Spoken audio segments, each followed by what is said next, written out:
verse of it?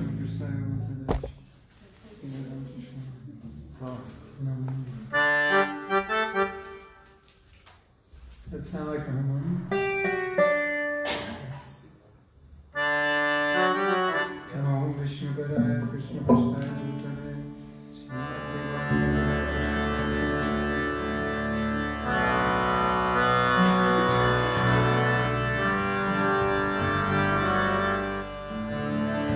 Namaste Saraswati Deve Gauravamdha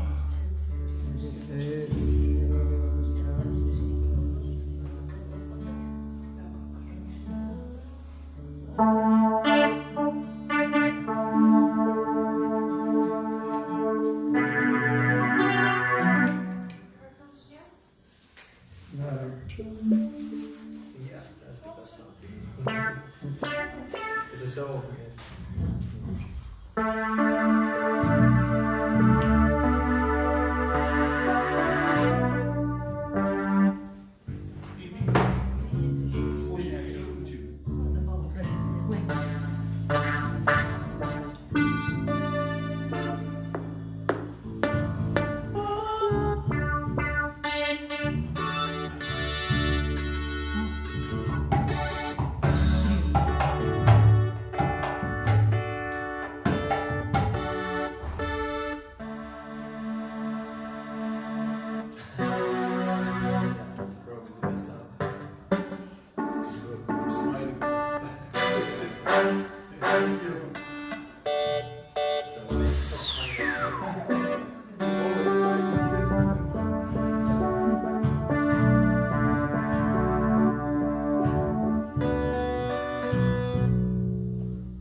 Harmonium's easier.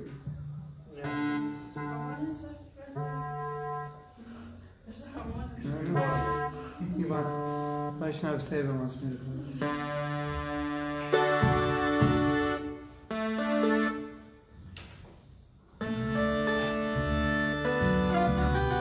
Sounds like a toy keeper.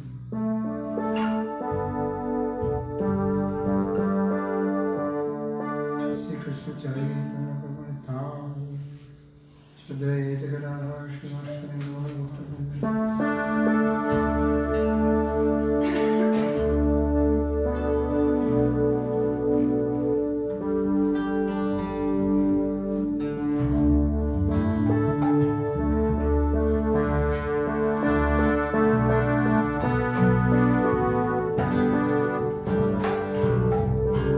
You're heaven.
Krishna Krishna Hare Hare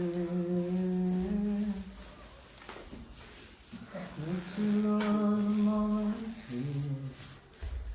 like a million years tears are flowing from my eyes just like torrents of rain.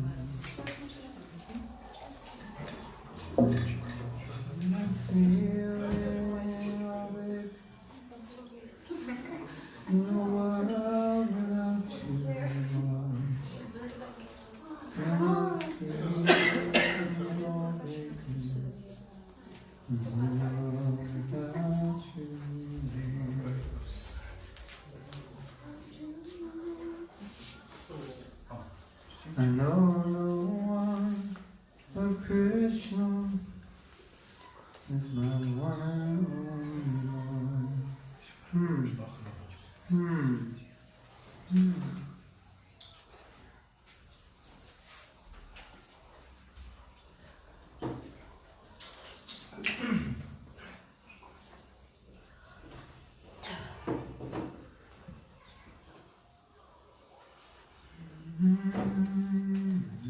Lord.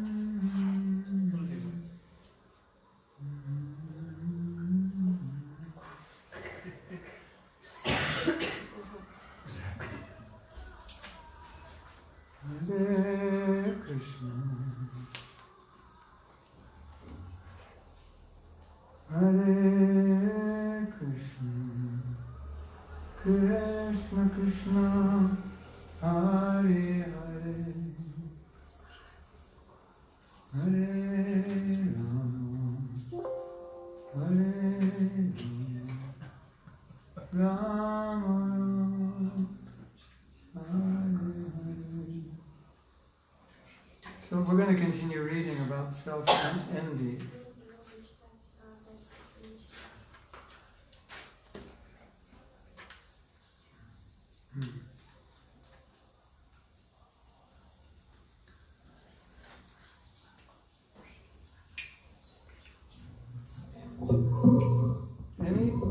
This is from Bhagavatam. Any person who engages himself within the material world in performing activities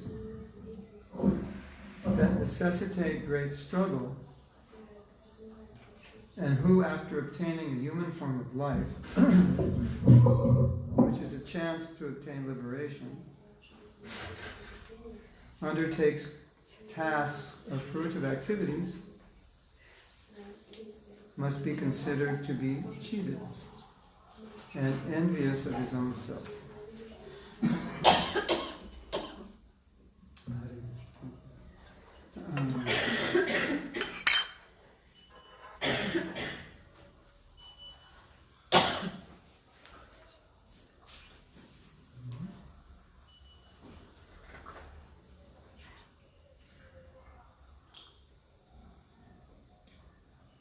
So if you do something that's not in your self-interest, you're cheating yourself. Right? True? You're a cheater, Prabhu. You are a big cheater. You're cheating yourself. But we're cheating ourselves, but we are not cheating ourselves. Yeah. We're lying about not lying. We're lying about not cheating.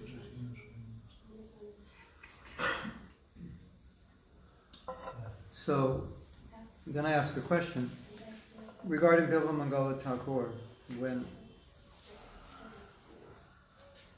Chandamani suggested he go to Vrindavan, it made sense to him. Something just, yes, I'm stupid. It just hit him deeply. I'm stupid. I shouldn't be doing this. And at that moment, he decided, just like that, I will go to Vrindavan. So I ask a question. Would everyone have reacted in the same way as Bilva Mangala Thakur? No. Yes or no? No. Most men would think, there's no way in the world I'm going to miss out on enjoying with this woman after taking so much trouble to get here. Right? Yes? I can go to Vrindavan tomorrow. But tonight, I'm not going to miss out. I've taken too much trouble. Bilva Mangala Thakur could have said what any normal lusty old man would say. What? Do you expect me to give up everything for Krishna and go to Vrindavan? You must be crazy. Everyone knows that's impossible. Should I be more dramatic? What? You expect me to give up everything for Krishna and go to Vrindavan? You must be crazy. Everyone knows that's impossible. Getting better. The reality is that everyone doesn't know that's impossible. Some people do actually give up their bad habits and surrender to Krishna. And some do it immediately after reading Bhagavad Gita. Some do it after reading one verse or going to one kirtan.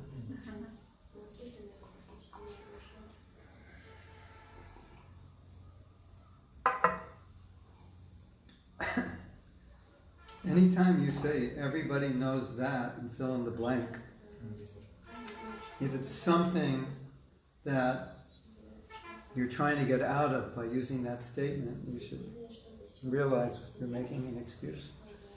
And you should realize the statement that everybody knows is never true. Right? Everyone knows that's impossible. Or statements like, nobody can do that. Along with dropping the everyone knows that mentality, I suggest you also drop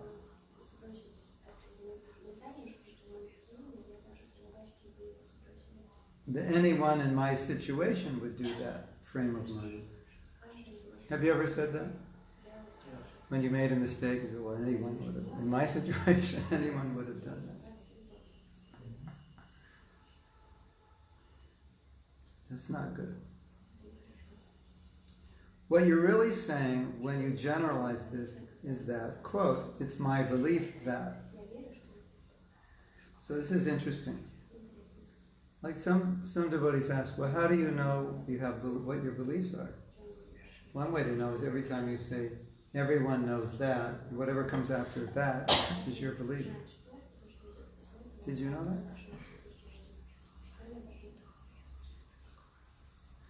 Anyone in my situation would have done this. That's a belief, isn't it?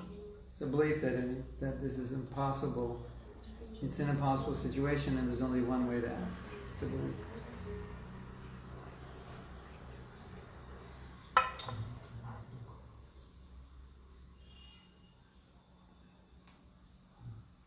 Srila Prabhupada was once asked the following question.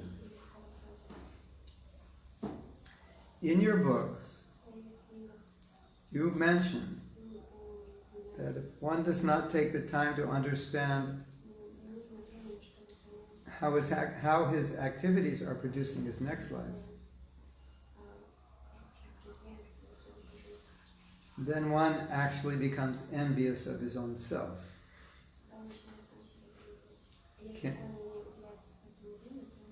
Can you explain? Prabhupada. Yes. Who knows how Prabhupada answered this? It's an interesting answer. You probably, if you haven't heard it, you probably wouldn't guess. Does someone want to guess? Just for fun? The question was, how do we know that we are happy with ourselves? Prabhupada said, if you don't try to understand what you're going to be in the next life, then you're envious of yourself. Could you explain that? Because if we don't practice spiritual life, we don't know who's going to be the next life. Does it imply that you're envious for the real self, right? Which is entitled for the not eternal bliss and knowledge? Close. Yeah, that's a general idea. This is what Prabhupada says. If he's going to become a dog in his next life, and he does not take precautions, in other words, to prevent that from happening, then is he not envying himself? Like sometimes we find in some cases some devotees living their life in a way where they're not going to be Krishna conscious. Or maybe their life is a little dangerous spiritually. They don't do anything to improve it. Have you seen that? Yes. Yeah, I know. I'm going like this, but what can I do? That's Prabhupada's definition of envious of yourself. It's like you're damaging yourself and you don't do anything to rectify it. Then you're envious of yourself. Still not clear It's not envy as we think of envy, but think of envy as hating yourself. Hating, damaging, destroying.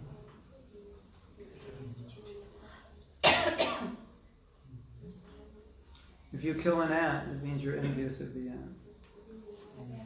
And you'll say, well, I'm not envious, I don't want to be an ant. Well, it's the Sanskrit meaning of envy. You're being violent. You have self-love and you have self-violence. Self-compassion, self-hate. So self-envy is really it's self-hate. So it's like if you're walking into a fire and you know you're going to be killed and you don't do anything, you must hate yourself. Like that. So this is my explanation. If we do anything that hurts ourselves, on some level we are acting out of self-envy. Okay, so if self-love means you do things to nurture yourself, that anything you do to harm yourself is considered by the use of the word envy in Sanskrit to be self-envy or self-hate. If we are truly interested in our own welfare, what will we do? Do things to benefit ourselves, right? Yes? Obvious. The problem is that we are conditioned to act in ways that are not always in our highest interest. And that unfortunately often harms our spiritual lives. Worse, we are conditioned to find excuses for these failings. So, have you ever done something that wasn't good for you? Have you ever done something this week that wasn't good for you? Did you do anything today that wasn't good for you? Yes. That's considered self-envy.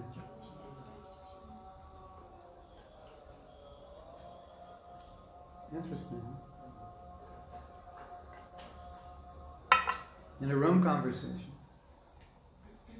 Prabhupada uses the term Atmaha to explain self-envy as the condition of not taking advantage of our lives to advance in Krishna consciousness.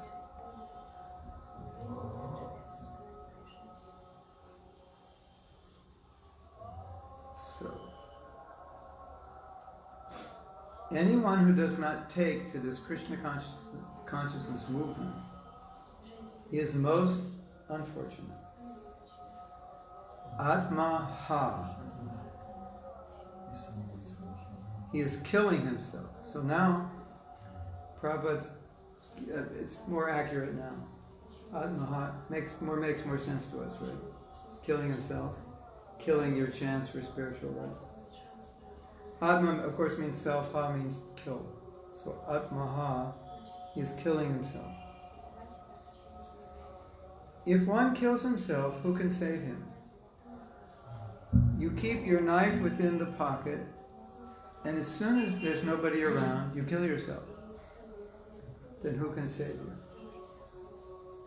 So anyone who's not taking to this Krishna consciousness movement is killing himself.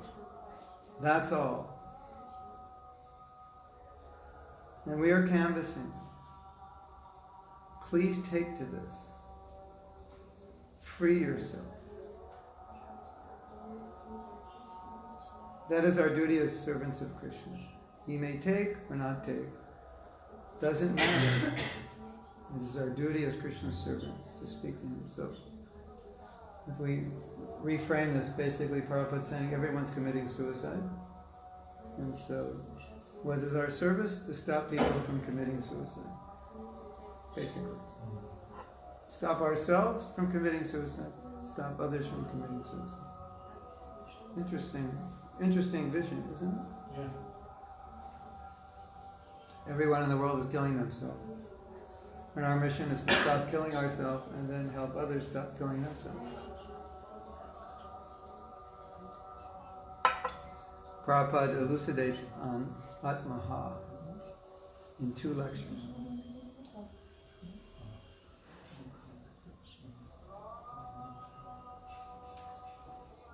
So, this process has to be adopted.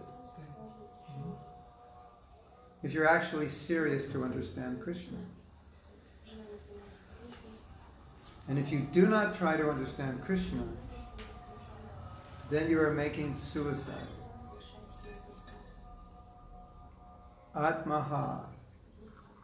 They have been described in the Shastra. Atmaha. And he gives the same example. If I cut my throat, then who can save me? So people do not understand it. In other words, people are cutting their throat, they don't understand they're doing it. They think they're having a good time, but they're actually killing themselves spiritually. Narottam Das Thakur, he understands this, and he has sung a song. Hari Hari Vipale Janamakainu Manusha Janamapai Radha Krishna Navajiya Jwaniya Shuniya Bishakainu. Bisha means poison. So, translation, Prabhupada doesn't get the translation, I'll translate it. I've come, Manusha Jana, I've taken a human birth. Radha Krishna Nabhajya, I didn't worship Radha Krishna. Therefore, Janiya Shaniya Bisha Kainu, I willfully drank poison. It is our duty, of course, as servants of Krishna, to awaken everyone to Krishna consciousness by this process of Sankirtan. But people should take it seriously. That without taking to Krishna consciousness, one is committing suicide. He's cutting his own throat or drinking poison. Excuse me, sir, here's a book. Oh, very nice. What's it about? It's about how you're committing suicide. You're either cutting your throat or drinking poison, and you don't even realize it. And I'm just trying to stop you from committing suicide. We're suicide counselors.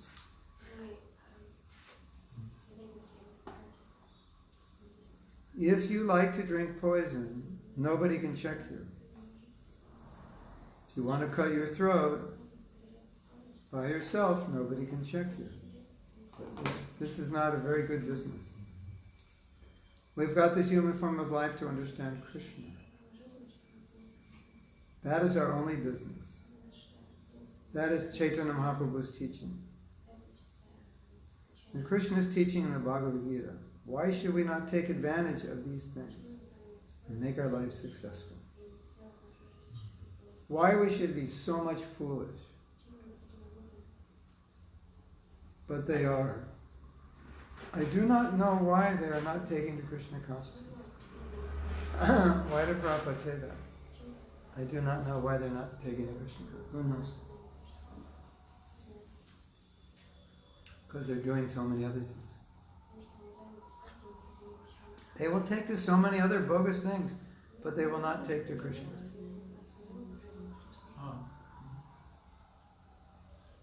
That's Prabhupada's asking the question. They're willing to do so many things. Why don't they take to Krishna? It's better. Another quote from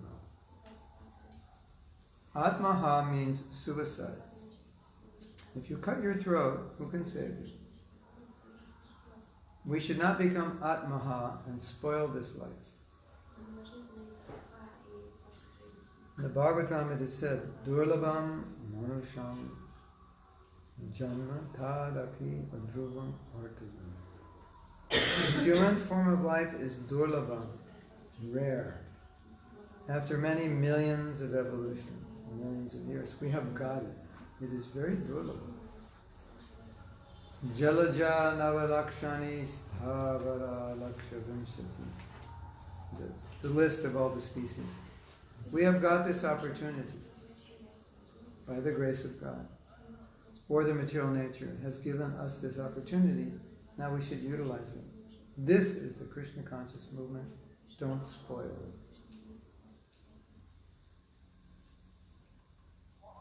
You remember how I often said that Prabhupada was always trying to convince us why not to engage in material life and why to go back to Godhead. So here's a good example. Prabhupada is, you can say, almost pleading, like, be smart, don't be stupid.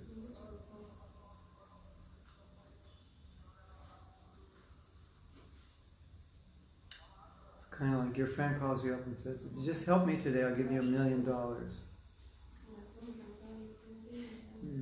says, well, how many hours? You ask how many hours, it says 10 hours. And he's like calling you at 5 in the morning. And you say, so early and I don't feel like working that long. That would really be stupid. Because to make $1 million, you probably work your whole life. Something like that. Just get up early and just work. You'll get $1 million. So that's more or less what Prabhupada's doing. So here's a question for you.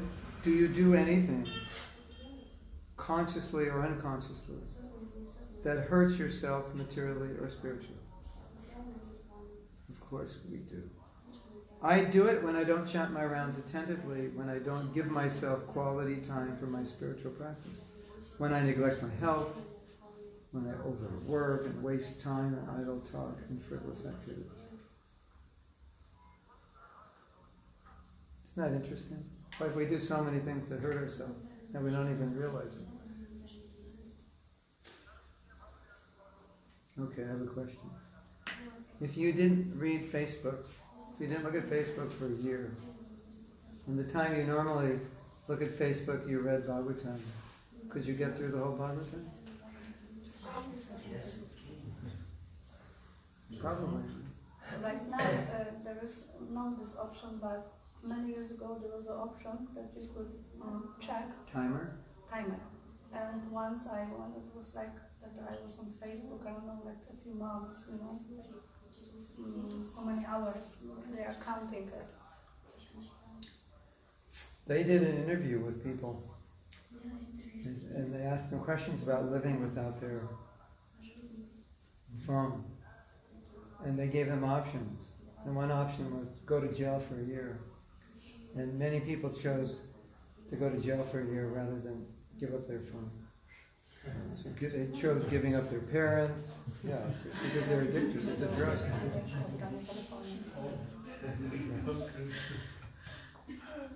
Hare Krishna. So anyway, it's a nice meditation. How much time you spend, whatever you spend, it's not really necessary. You could be reading or chanting more rounds or something.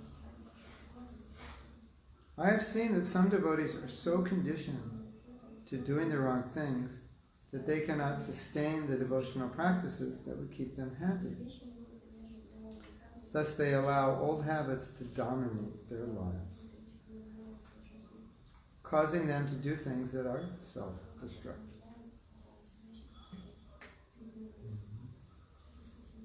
We have found the enemy, and the enemy is us. There's a cartoon like that, famous cartoon.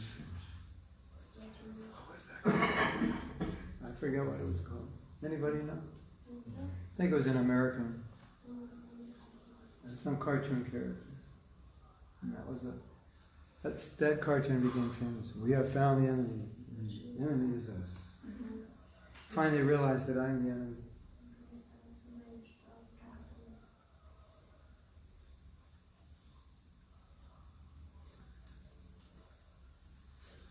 Bhagavatam. A person who commits murder is envious of himself and also the person he has killed. For the result of committing murder is that he will be arrested and hanged. No, if you do something, it's going to cause you suffering. So. Hello? Anybody home? Knock, knock. You know the joke? The lights are on, but no one's home. You know what that means? It looks like you're alive, but you're not thinking. The lights are on, but nobody's home.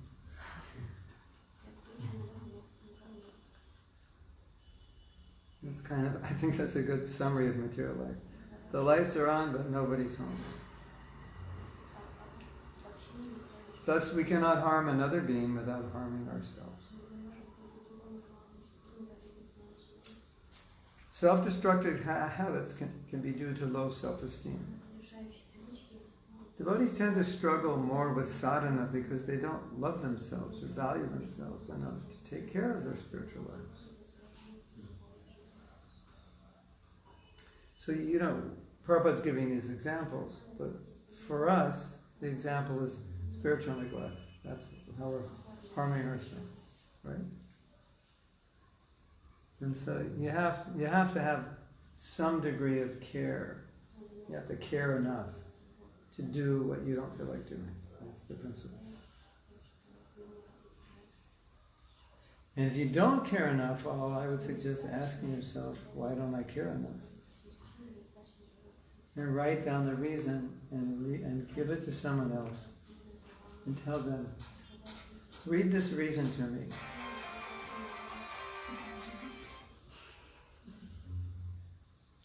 And then pretend you're counseling them and give them the answer. Somebody give me a reason. Okay, what's the question I just asked? Why? No. What's the question I just asked? Why would you do something? Why do you do something that's harming yourself? Because I think that would make me happy. So then you write it down, you give me the paper, and then I tell you, I have this problem, I do things that harm me because I think it'll make me happy. Can you counsel me? And then you have to try to explain how that's wrong, and you're basically solving your own problem. So try it, it's fun. I have a friend who is on drugs, and he says that I'm on drugs because I'm feeling pain, so I'm taking those drugs to soothe my pain. And then he takes drugs, and it becomes the worst, so he has to take More drugs. powerful drugs. Yeah. But he says, I can't just drop drugs because I feel so much pain. Pain, physical pain or mental pain? Mental pain. Oh. And physical also.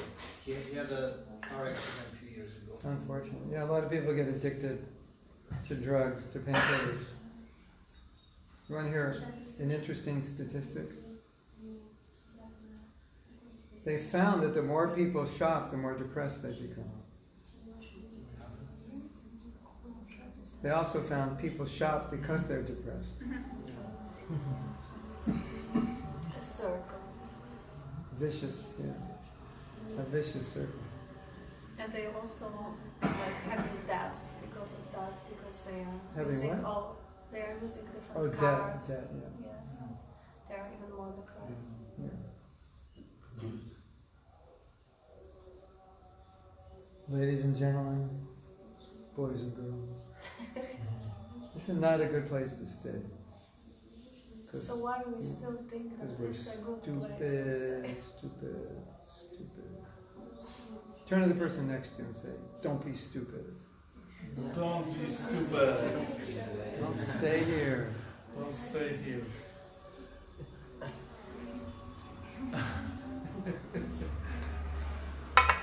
I like it here. I have nice prasadam. I have nice perspective. You can like it here, just don't get attached. Yeah. Возникает как бы две категории, можно отследить две категории как бы, таких людей, которые совершают самоубийство. Одни это невинные, которые они просто в иллюзии. А другой вариант это когда преданный, и он как бы, совершает как бы, самоубийство, несмотря на то, что он знает, что есть Кришна и он. Prabhu is saying that it seems to him that there are two categories of people committing suicide. The first one is those innocent people who just don't know about Krishna, and the second category is devotees who just don't try hard enough. Oh, spiritual suicide. Yeah. Ну и возможно, что есть какая-то психологическая причина, то есть отношения между преданным и Кришной, какая-то между ними ситуация, когда он преданный может какой-то претензии к Кришне, то есть почему так происходит.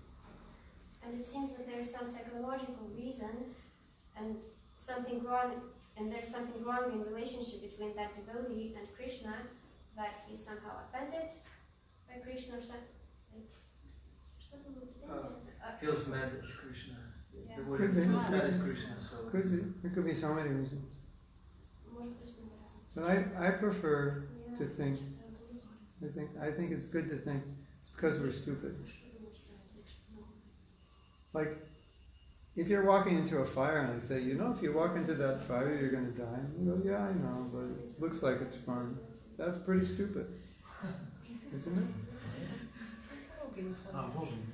So basically what we're doing. Here is a beautiful swimming pool. Just go over there, you can swim. And there's a fire, pool of fire. I suggest you go there. No, I think I'll go there. It's like, I'm used to fire. You can say, yes, I'm envious of Krishna. That's true. But the way Prabhupada is explaining it is he's appealing more to our sense, our intelligence, common sense. He's appealing to the opportunity we have. Like, it's kind of like saying, hello, watch out, there's fire there, go this way. And we're saying, but I like fire. It looks like, I like to play with fire, it looks fun. No, but everyone who went there died. And if you went, you could say there's so many reasons, but I would say the main one is you're stupid. And I think thinking that way helps us, because then we realize we have to use our intelligence to extricate it. We have to understand how Maya works. And extricate ourselves. You understand? Extricate. Disentangle. How many words of mine don't you understand? 10%? That was the first one. Oh, okay, that's good. That's pretty good. And I know you didn't understand it. That's even better. How did I know that? Amazing. Yes? Зачастую люди, которые совершают самоубийство, они таким образом хотят привлечь внимание окружающих, хотя понятно, что это глупый поступок, ну, как выстрел, но если он, его тело там превратится в лепешку на асфальте или что-то еще. Ну и таким образом, допустим, душа, которая в каком-то конфликте с Кришной, она тоже как таким образом глупо пытается привлечь его внимание. Смотри, я делаю себе вред, но я хочу, чтобы ты меня заметил таким образом. Usually when people commit suicide, it means that they want to attract other people's attention by damaging their body. Maybe it's the same with our souls. When we're hurting ourselves willingly, it means that we just want to attract Krishna's attention, showing him, hey, here I am hurting myself or something. Could be, but that's just a... Could be. То есть это такая подсознательная мысль, ну она как бы, может быть, неявная, ниже. Maybe some subconscious motive. Could be. Может быть, есть смысл с этим Well, you... глубоко разбираться, как бы, ну, Does it make sense to dive into that and try to figure it out? It makes sense to figure it out if you can actually figure it out.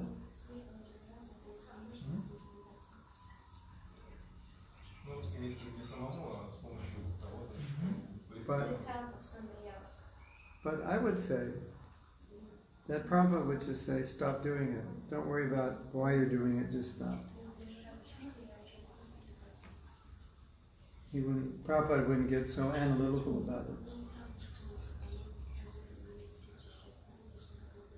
You know, it's like saying I'm walking into fire and I'm going to burn and trying to analyze why I'm doing it. Well, just don't do it.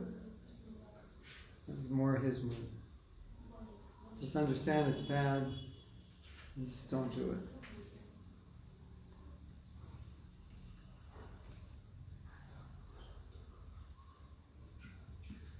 Just don't do it and then figure it out later why you wanted to do it. And you can have fun figuring it out. Yeah. What you said may be true. Some people feel like, well, Krishna doesn't really care. Nobody cares. So why should I care? I was telling this story today in the educational conference. This is a really interesting story. So this one devotee was very busy. I think it was during Janmashtami, setting up for Janmashtami for a few days. And she only chanted a few rounds every day. So she asked me, maybe she asked me, why do you think I didn't finish my rounds? Or something like that. And I asked her a strange question.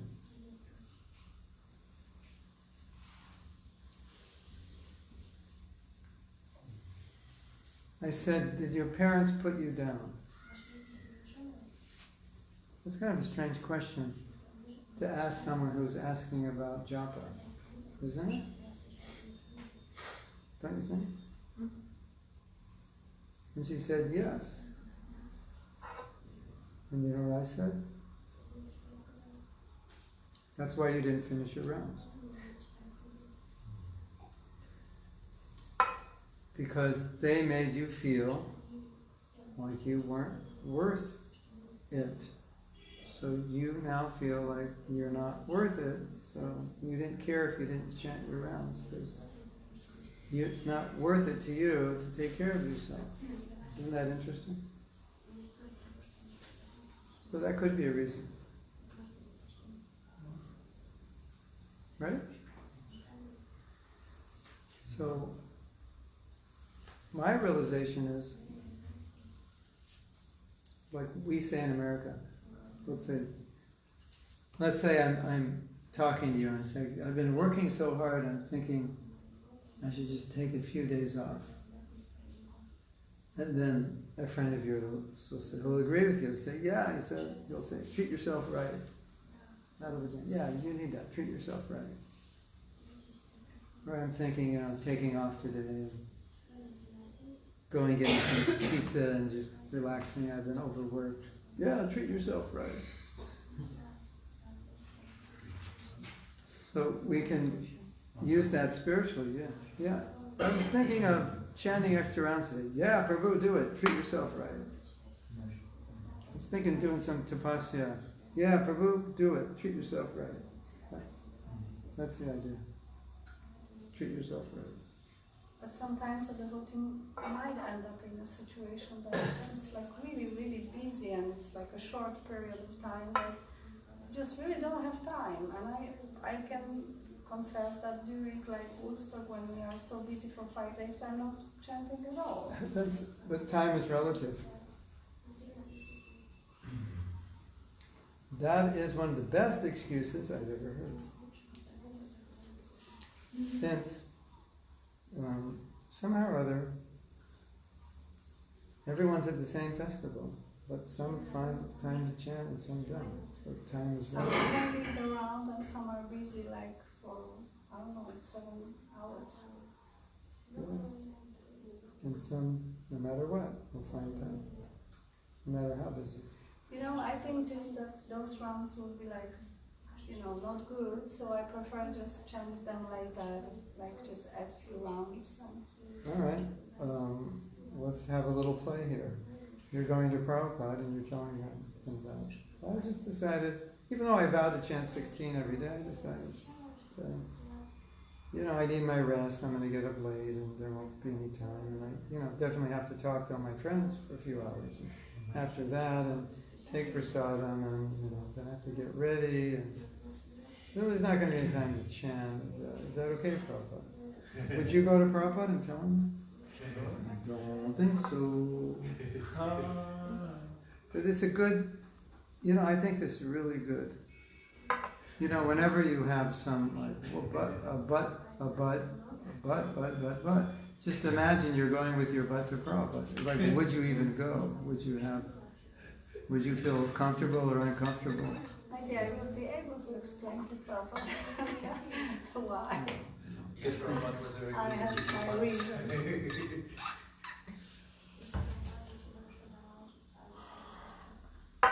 Wouldn't recommend. It's not a time issue, it's an integrity issue. That we have to understand.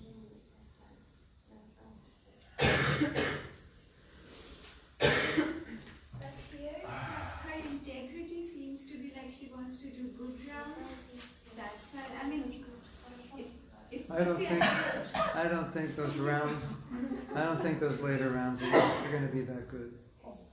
Do you? For sure better than during Woodstock.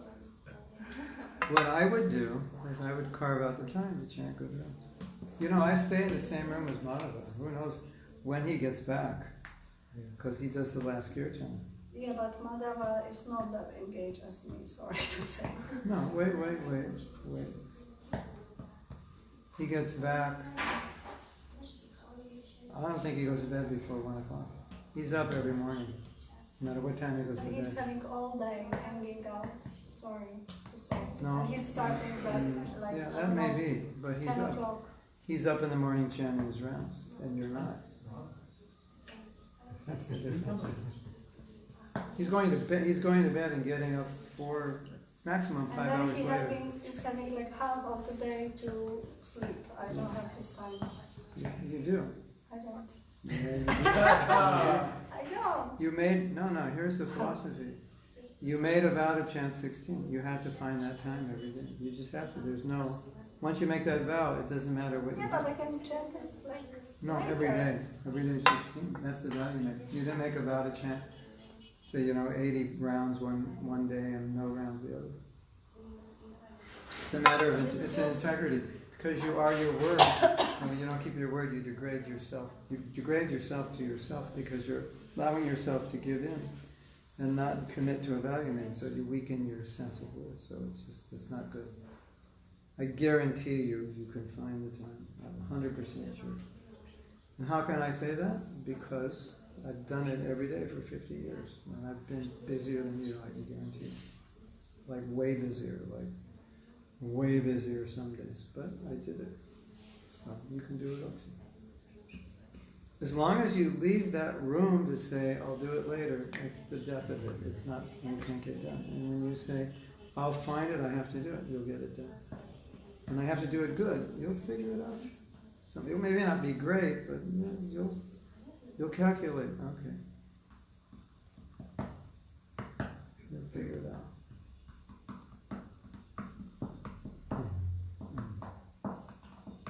You can do it. You need to go to more self-development seminars. If you were at a self-development seminar, you said that, they would smash you to the ground completely. You'd be like on the floor crying. They would not buy that person. I've been to them. I know exactly.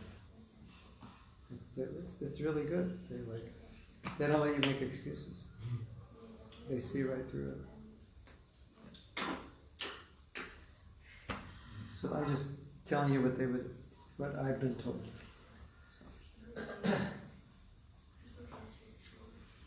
All right. A person taking care of themselves materially but neglecting their spiritual life is neglecting themselves in the highest and deepest sense. Self-envy thus comes camouflaged in various ways, even as so-called self-care.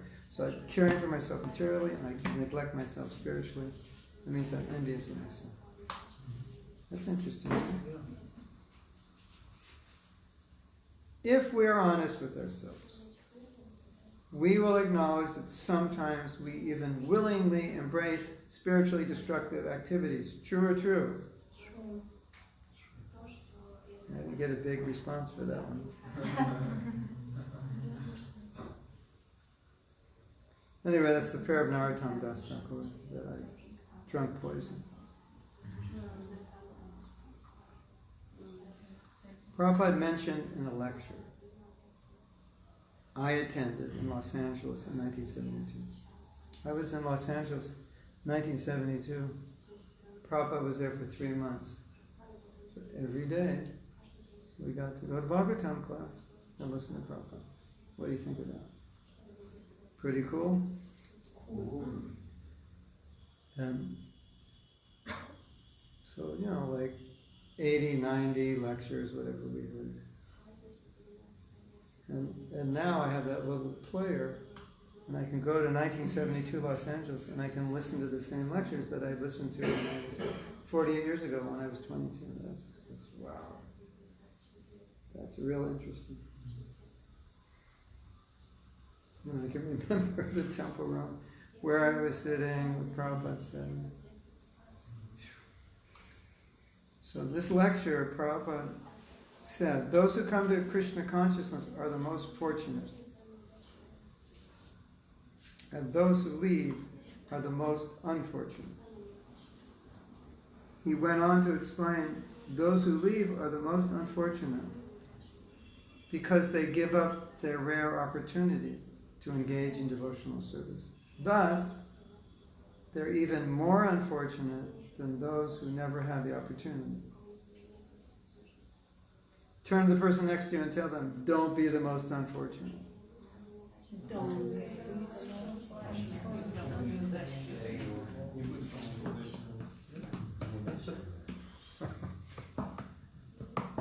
So we have 9 minutes. Does anyone have any questions? Yes. So, how not to mix advancement in Krishna consciousness with someone's good karma? Because there are some personalities in this movement, and there were some personalities. Very successful. Yeah. They are just in the forefront. They are charismatic and like this. So, and where is the line? What is advancement? Yeah. I do understand it's not just a good karma. Well, it might be. If you have certain capabilities for speaking or managing organization, leadership, then you can be successful because of those abilities. You're just using them for Krishna. But the problem comes when you equate your success in your service with your spiritual advancement. It sometimes can be equated, but sometimes not. Sometimes it's only a result of your material abilities. And if you're becoming proud, for example, that you're successful, then your success is now becoming detrimental. It's becoming an enemy. So you just have to know how to define advancement. Detachment, attachment to Krishna, the development of devotional qualities, humility and so forth.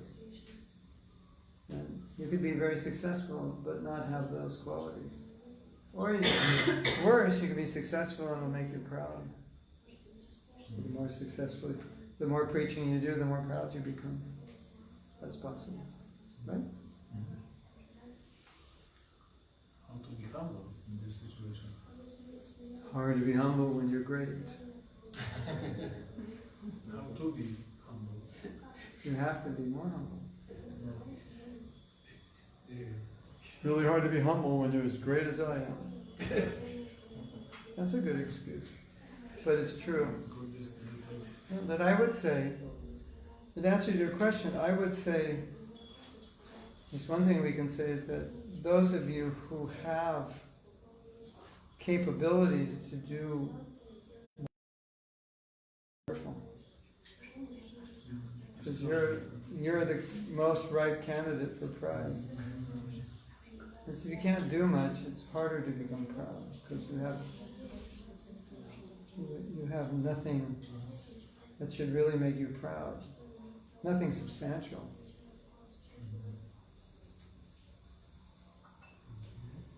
So the idea is that you have to always understand that Krishna is empowering you.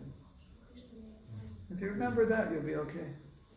If you think it's your power and that's false ego, then Krishna will take it away. And you'll be on the street. Yes? On this topic of pride, when you have successful preaching or something, I think it helps if you can just keep in mind that whatever external abilities you have are so temporary. It's just the specific body you have for this life. And maybe while you're successfully preaching, you can just look inside your own heart and see that there's lust and anger and envy. And then you know that you don't yet have anything that's more of eternal value, and that can humble you. Yeah, if you just... That's good. If you honestly assess yourself, then that should bring you down to reality. Because if you're up here, it just means you're not in reality. You're not living in the real world. You're living in fairy tale.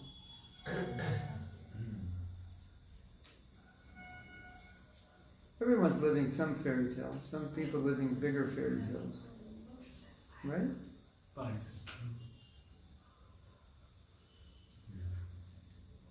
I'm so smart, I'm better than everyone. Fairy tale.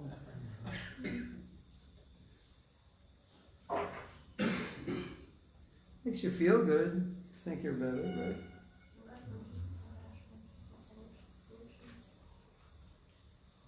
You can walk around, feel good. Everybody knows I'm great. Makes me feel good. But that's not Krishna consciousness. That's the problem. It's like, what are we going to do to this movement? Just turn it into something very material. We don't want to do that. You know, interesting thought. Because we want to help ISKCON, that everything we do to purify self will help ISKCON, and every contamination that we give into it will hurt ISKCON in some way. Because we're setting a bad example, we're watering it down, that the next generation sees, oh, well, she does that. She's an older devotee, must be okay. We'll have a new movement, it's called You Gotta Be Real movement. Mangalar take at 8 o'clock. Gotta be real, Prabhu. 4 rounds. 3 principles. Gotta be real.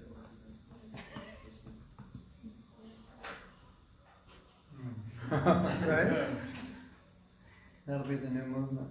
And so we want to avoid that. Gotta be real is okay, but you just have to understand what real is. And that's not real. That's false. That's Maya. Anything else? Yes.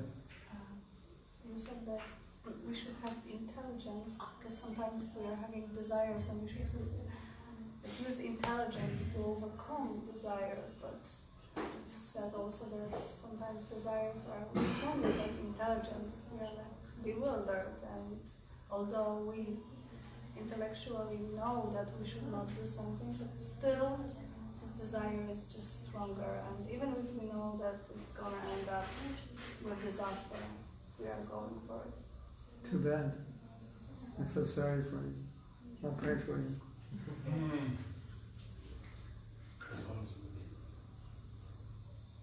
From what I've seen, with the way Prabhupada instructed us, the intelligence is fortified by the practice. So the practice gives realization and strength. So even though you have the desire to do something different, if you stick to the practice and you just keep pushing yourself, you'll overcome it.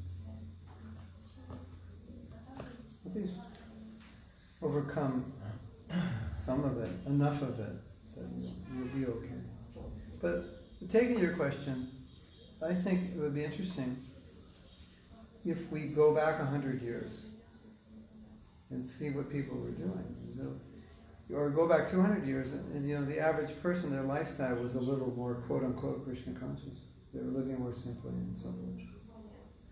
So I think it's, you know, social conditioning has a big effect, because people used to do a lot of austerity. You know, they chopped wood, built a fire, put wood in the stove, went to the well, got water. It'd be hard to do it today, but that's what everybody did then. So we're very socially conditioned, we're very soft. And weak and full of excuses.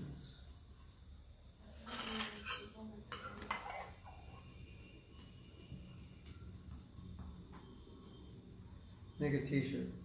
Get sat. Instead of get real, get sat. Because sat means reality. Get sat. Yes. Do you think you can play list of names?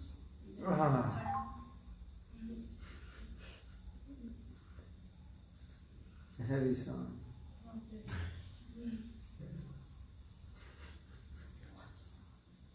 How many want me to play this? It's so heavy, you may not want to hear it. It's Prabhupada in Vrindavan. His prayers. You have a projector?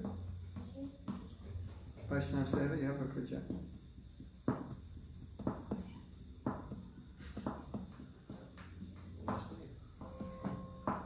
Okay, but I'm not going to play it for you guys. That's too heavy. I have to find